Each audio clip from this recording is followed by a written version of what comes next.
Good morning and welcome to Gruber Power Hour. I'm Erica.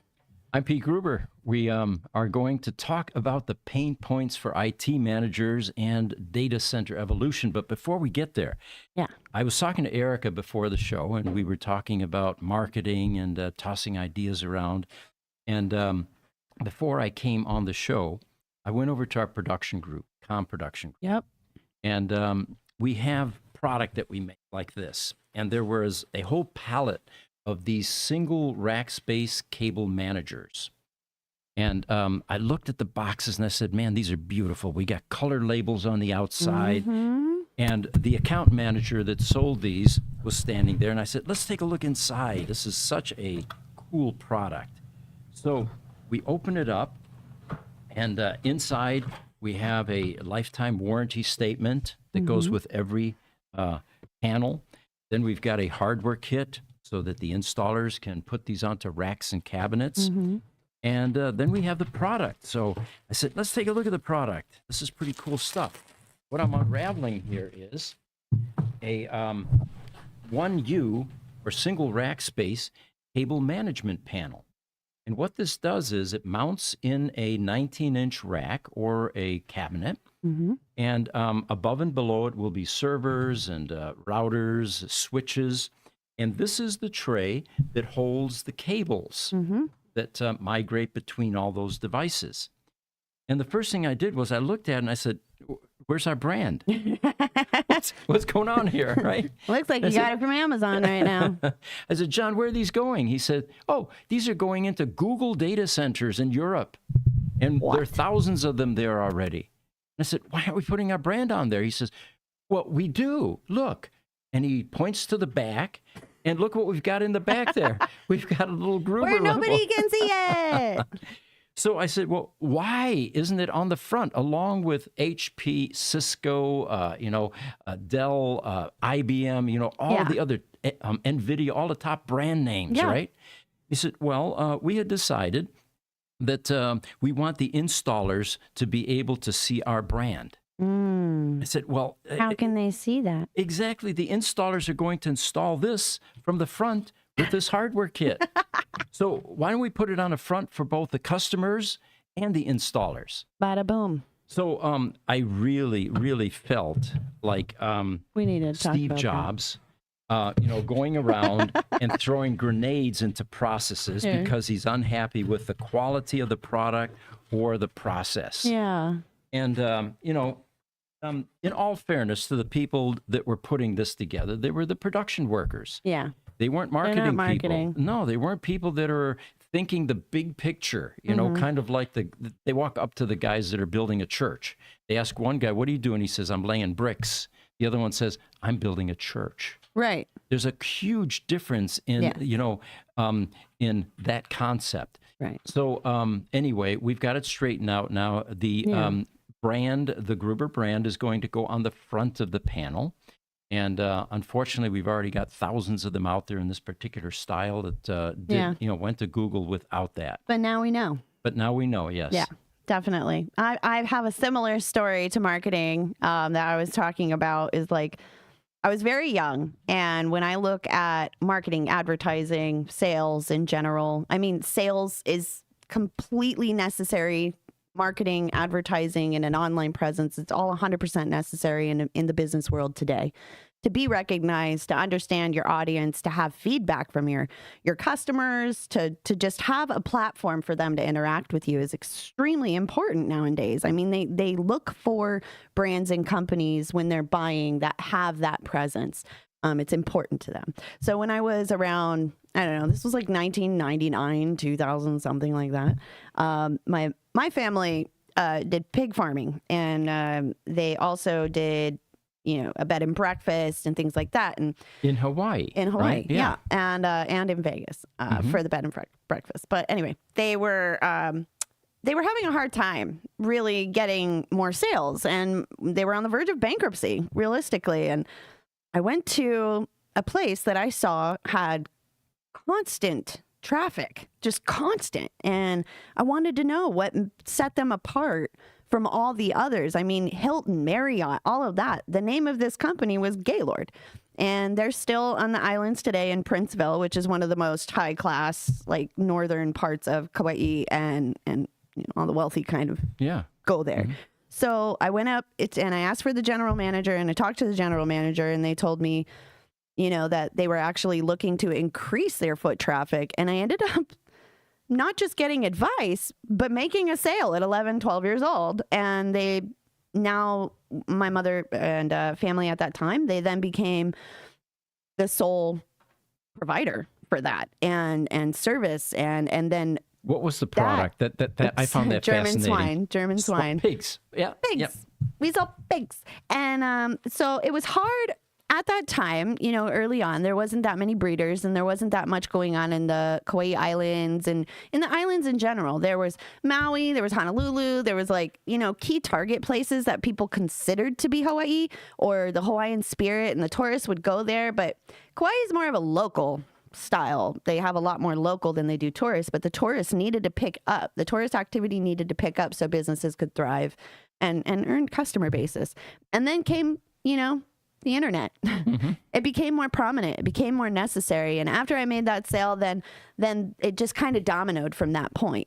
So everybody knew who we were because of the association and because of where it was coming from. And then we became a reliable source. And that's how you get it out there. It takes time, but it also takes the relationship building, taking the right kind of advice at the right time. And you have to act at the right time, because if you miss your opportunity, it could be years before you can have that opportunity again. Yeah. You just really need to take the opportunity, and marketing and advertising, and it's just so important for any business today. So now, the bed and breakfast is called the Marriott, and the farm itself, so her name is Henshiro Farm, and they do potbelly and boar, and they're thriving. And what they were spending at the time, maybe just 1,000 or so on, they were willing to spend 6,000 on just to have the consistency and the valuable product. The reason that we got on this topic was before the podcast, we were talking about the legitimacy of social media. Yeah. Why should companies do social media? And it's not a clear understanding because it's such a new phenomena, right? Yeah. Yeah. It used to be in the old days that you could do direct mail, for example, and you'd have a certain flyer, and you'd have a certain conversion rate. Uh-huh. You could measure that against how many phone calls did you get that were referencing that special on that flyer, and you could then get a feeling for that. And accounting people operate that way. They operate in a black and white world, Very and much. they, and Same for they operations, like the numbers. very data driven. Social media is full of gray areas. It's full of color. It is no longer black and white. No. And you can't expect a quantifiable return on investment or result. Not for quite some time. Yeah. So what we do know is that when you create this kind of visibility with social media, there is a payoff. And our company is well aware of that because we actually have 3 social media efforts going on. One is for the communications group, which was a podcast they did yesterday. Yep. Growing slowly, right? Yeah. Then we've got the Gruber Power Services podcast, which we do Fridays at 10 a.m., and that's 2 of us at this point. And then we have the Gruber Motor Company podcasts and social media effort, which is the first one that we started doing. Right. And it's grown exponentially. But you guys just hit 1 million subscribers, right? We did. And folks, we have no salespeople in that group. We don't need them. It sells itself. Yeah, it does. It's all that social media exposure. Supply and demand and visibility. exposure. So that's the reason that we do the social media stuff with Gruber Power Services and the COM Group. It's in its infancy. We understand that. So that was part of the reason that we thought we would share these stories with you that we shared before the podcast. So getting into the main part of the podcast now, and we try to keep it relevant to this industry. Appealing to IT managers, people that are in charge of data centers, involved in data centers, whether it's procurement, whether it's operations, whether it's facilities, or whether it's outright, data center management. Educational and entertaining. Exactly. So we thought we would talk about some of the pain points for IT managers. And the reason is that's the business we're in. Yeah. We solve problems. People come to us, IT managers, when they have a power problem. Yep. operations, access floor, data cabling type Or they're issues. startups are starting up and they don't know where to start. Right. And eventually we will bring in some of our other account managers, the people out on our floor here in GPS that are calling on people every single day, solving problems, becoming heroes because they're straightening out things in that data Right. center. Yeah. And they have a long list of stories and successes to share with you, Yes, they do. to show you what our capabilities are and the types of things that we can solve for you. Tenure of almost 20 years for, but On average, yeah. It's amazing. Our retention is very high. mhm. And so IT managers, pain points. Yeah. All right. And it varies depending on the organization's size, industry, and technology infrastructures. But here's some common pain points. Budget constraints. Boom, number one. Yep. And it's a constant struggle to balance the cost of technology investment against the benefits. Right. I know our social media team always wants more equipment and better Yeah. cameras, Yep. and from 4K to 6K. Yeah. And you really have to weigh Greedy. the I'm just kidding. benefits against that investment. I think we woke them up here. There you go. I have the power button back here, right? Do it. But yeah, this is a small version of a data center type operation, the studio that we have here. Yeah. Two, security threats. Mhm. Yeah. The security threats are constant. Cyber attacks, ransomware. Oh, it's so horrible. Oh, that is, and we were hit a couple of times actually with Really? ransomware. I knew it. Fortunately, they weren't very sophisticated. Right. And our IT people were able to circumvent the Nice. huge ransom that was demanded in Oh, order to nice. straighten out our network. And but yeah, it is a serious problem, and oftentimes it's more cost effective to spend a few $1 million Right. to pay the thieves than to Yeah. try to resolve it Ugh. yourself. What a hit to the wallet. What Yeah. a hit to the wallet. And who's got to make all that up? The salespeople. Mhm. So under security threats, also ensuring compliance with data protection against Mhm. certain regulations like GDPR, Right. HIPAA, for example, in the Ooh, medical field. critical. That's a big one. We do not need our information to the scammers. Right. Yeah. Think of the banks that somehow were hacked and credit card Yeah, information Bank of was America released. was one of the most recent ones. Yeah. Yeah. Not just a blow to credibility, but the huge risks that result from that. Yeah. You know. They really need to update that infrastructure. And then we have a third item, legacy systems. Yep. How to manage outdated systems that are critical but Yeah. hard to maintain, and how to integrate with new technology. There are a couple examples I can give you. Process type computer systems on assembly lines. Computer processing. Mhm. Yeah. There was so much investment into custom software for Yeah. that type of application that companies are very hesitant to upgrade. Absolutely. And there are actually cottage industries that cater to that need. They Yeah. actually will take that old Seagate disk drive Yep. or that tape drive and replicate it using new hardware to emulate the Mhm. original hardware just to keep the software happy. Yeah, modernizing it. Because it's so far more expensive to rewrite the software. We deal with that ourselves here at the Gruber companies. We Right. have a CRM system, Very proprietary. a customer relationship management type package called Telemagic. It's been around since 1984 was when I first bought the version out of San Diego for Mhm. $99. Actually, Can't do that anymore. the software author is still around. He's on Facebook, Mike McCafferty. But anyway, long story short, this software has been heavily modified to our application for 3 decades now. Right. And it is extraordinarily powerful as a result. And yes, there are faster, better software packages available. Yeah, but more vulnerable too. The cost of migration and to integrate is so costly that we stick with the old software. Yep. So that's just a couple of examples. And then, of course, you have to decide when and how to modernize or replace these systems. Yeah. And it's going to be Definitely necessary to consider that. So staying with pain points for IT managers, actually, we have some questions here if you want to get those. Or Hey, Highlander. Hey, gang. I'm here to learn. P.S. kindness is always free. Ain't Yeah, that thanks the for joining truth? us, Thank Highlander.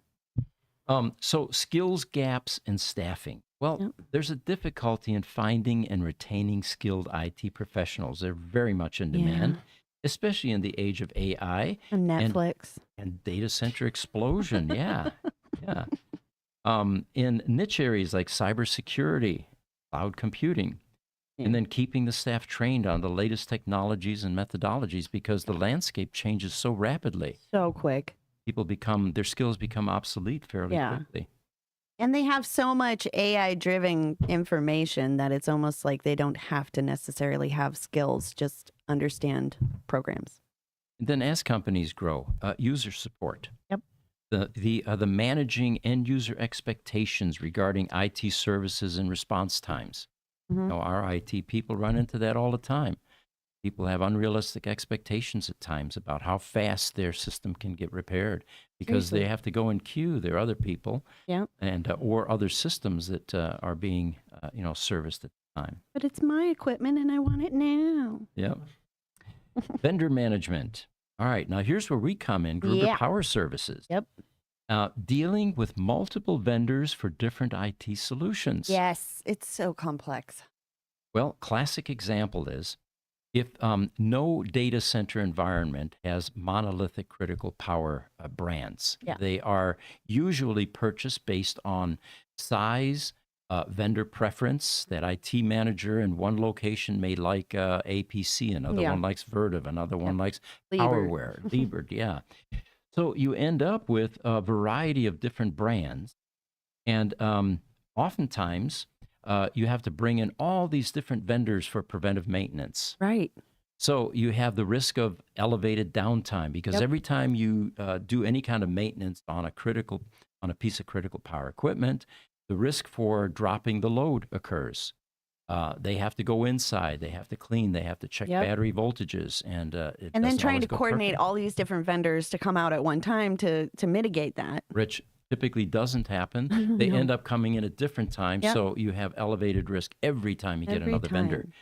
So, the vendor management becomes important, and a company like us, who services all brands All of of it. critical power, can come in and do all of the preventive maintenance at one time. Yeah. That's how you mitigate the downtime. Exactly, the risks. Yep.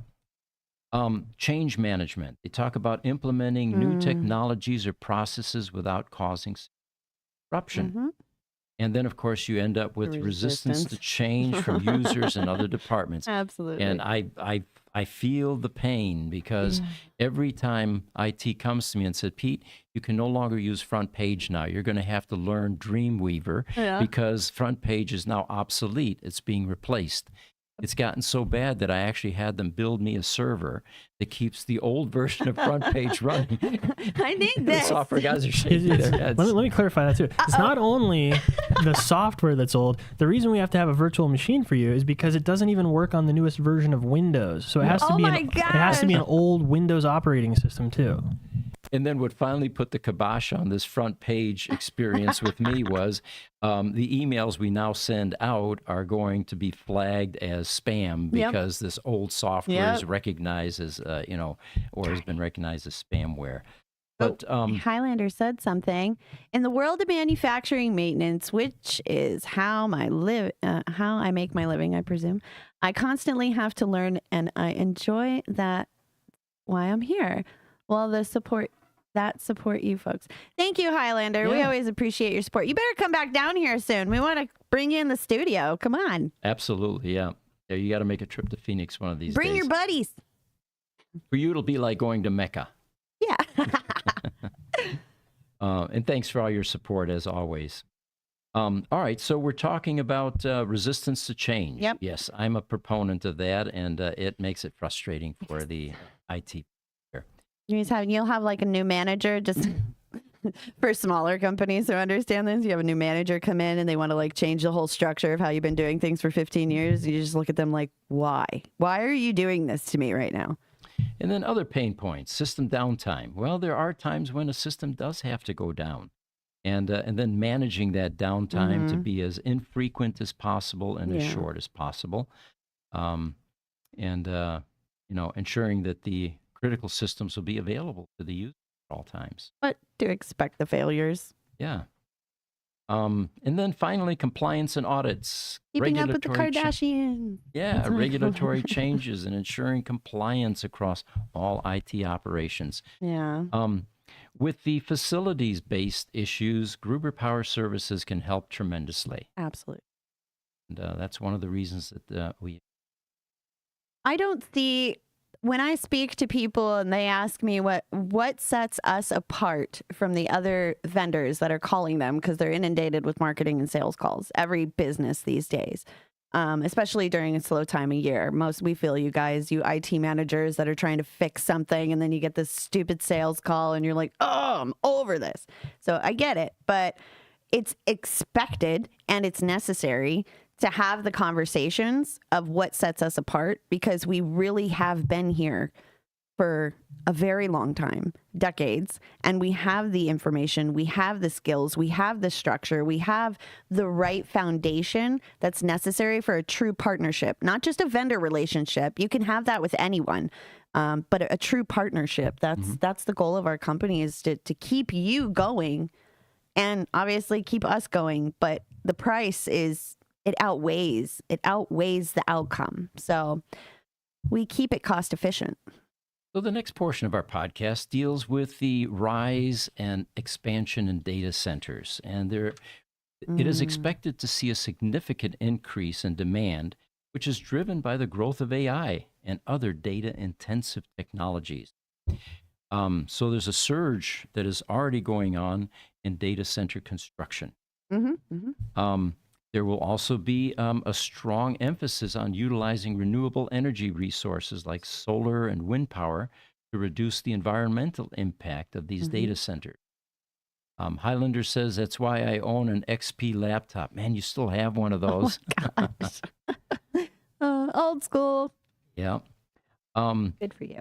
These new data centers, there's another factor that is increasing, and that's the need for cooling. These NVIDIA chips, for example, the GPUs are they're requiring so much cooling that they are now pumping direct cooling methods into the chips or into the boards that house the chips. Okay. It's no longer just cooling or controlling the temperature in the data center environment, but the chilled water systems now are actually starting to feed the technology inside the cabinets. Yeah, which we is did a podcast departure. about that not too long ago also. Yeah. The concept of edge computing. More distributed edge data centers will be deployed closer to data sources. And by the way, the definition, and I had to look this up, edge computing refers to a distributed computing framework where data processing, storage, and application services are placed closer to the location where the data is being generated and needed, rather than relying on a centralized cloud-based system. And the advantage there, of course, too, is latency issue. When it's closer, it's much faster.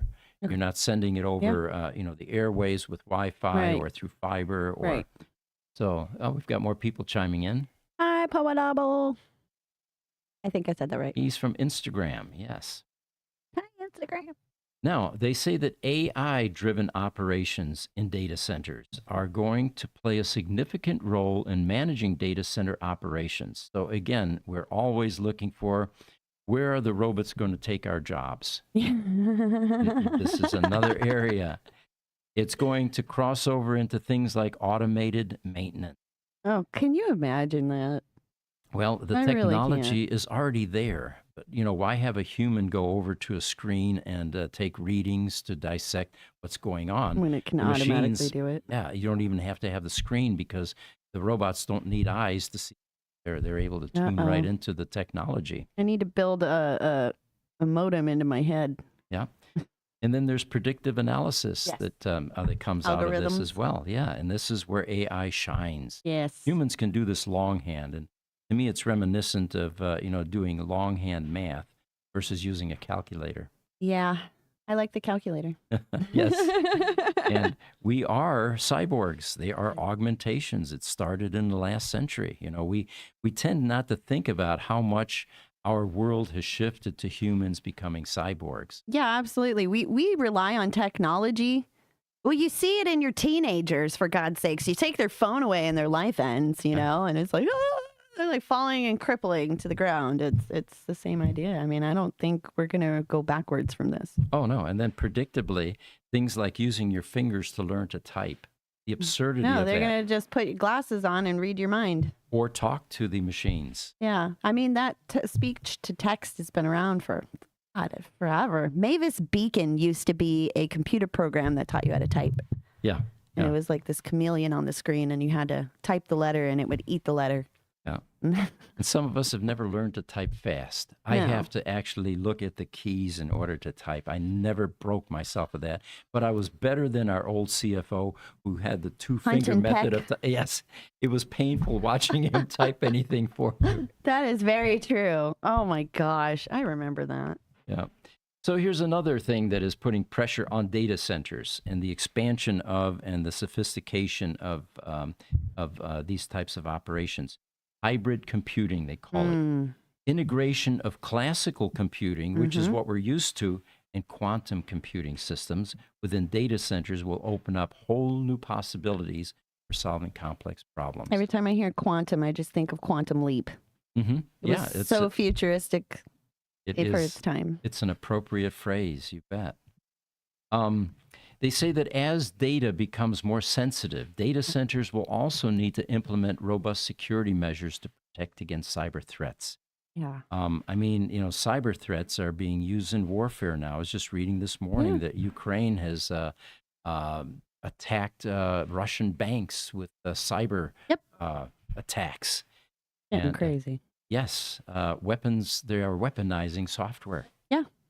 I mean, that's been going on for a long time, but wow, to just have it right in your face the way that it is, it really makes you think, how much power did we give our government? So one of our customers is building mobile data centers That's and perfect. creating now a modular design for data centers, which the critical Genius. power industry ended up doing in the 80s in the last century, in that they recognize that you have component level UPSs, but Yep. you're stuck. You bought that 125 kVA UPS. Yeah. Once you exceed that capacity, you got to You buy need the another modular UPS. unit. Yep. Yeah. So they developed scalable UPSs, which can grow in increments up to 25 kVA per module. And if you get a box at 125, it's expandable up to 500 kVA, Right. but you don't have to change all your hardware. And at the time of installation, if you had it wired, the electrical wiring for 500 kVA, then you just simply plug new modules in every time you need to grow and expand a bit more. The same is going to occur with data centers, adopting this modular design for flexible scaling Absolutely. to meet the fluctuating It's demand. also easier to cool it. Mhm. Smaller space to cool. So, power consumption. The list of growing demand for data processing will man. place significant strain on the power grids. You will be buffering during your Mike Tyson forever. Just kidding. And they are already have technology that is going to move utilities, nuclear facilities, into data or near data center operations. Nuclear power is so much more efficient. Mm-hmm. And then, of scary. course, in the future, it will eventually migrate to fusion power. Mm-hmm. That could even start on a smaller scale and then move it to large scale. Yeah.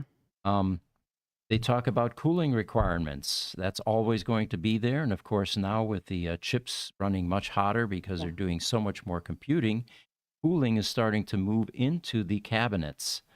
The closest example to that is in a chilled water system data center, where you have a chiller outside that pre-cools the water and then pumps that through air handlers inside the data center. The plumbing now will not only feed air handlers in the data center, chilled water type air handlers, but it will also start feeding cabinets, and that chilled water will flow through the circuit boards and right past or through the chips, basically, to cool them. Smart. So look for a lot of changes that are occurring in the data center world. Yeah. And again, our mission is to bring these technologies to our customers Yes. and provide a training and the capabilities and the serviceability of those new systems. Absolutely. Well, I think that's kind of it for today. What do you think, Pete? I think we got a wrap here, and we appreciate all of you joining us. I'm Erica. Until next time. See you next time. Bye. Bye all.